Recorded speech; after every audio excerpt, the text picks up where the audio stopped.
ರಾಯಚೂರು ಜಿಲ್ಲೆಯ ಜನತೆಗೆ good news. ನಮ್ಮದೇ ಜಿಲ್ಲೆಯಲ್ಲಿ ಸಮೃದ್ಧಿ ಕ್ರೆಡಿಟ್ ಕೋ-ಆಪರೇಟಿವ್ ಸೊಸೈಟಿ ಲಿಮಿಟೆಡ್ ಬ್ಯಾಂಕನ್ನು ಹೊಸದಾಗಿ ಸ್ಥಾಪನೆ ಮಾಡಿದ್ದಾರೆ.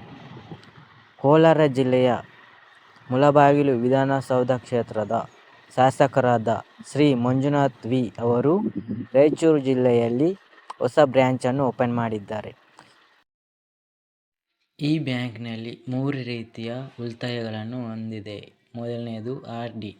ನೀವು ಆರ್.ಡಿ. 3 ವರ್ಷ ಮಾಡಿದರೆ ಶೇಕಡ 8% ಬಡ್ಡಿ ಸಿಗುತ್ತೆ. ಮತ್ತು 5 ವರ್ಷ ಆರ್.ಡಿ. ಮಾಡಿದರೆ ಶೇಕಡ 8.5% ಬಡ್ಡಿ ಸಿಗುತ್ತೆ. ಮತ್ತು ಎಫ್.ಡಿ. 2 ವರ್ಷ ಎಫ್.ಡಿ. ಮಾಡಿದರೆ ಶೇಕಡ 6% ಬಡ್ಡಿ ಸಿಗುತ್ತೆ. 5 ವರ್ಷದಿಂದ ಎಫ್.ಡಿ. ಮಾಡಿದರೆ ಶೇಕಡ 8.5% ಬಡ್ಡಿ ಸಿಗುತ್ತೆ.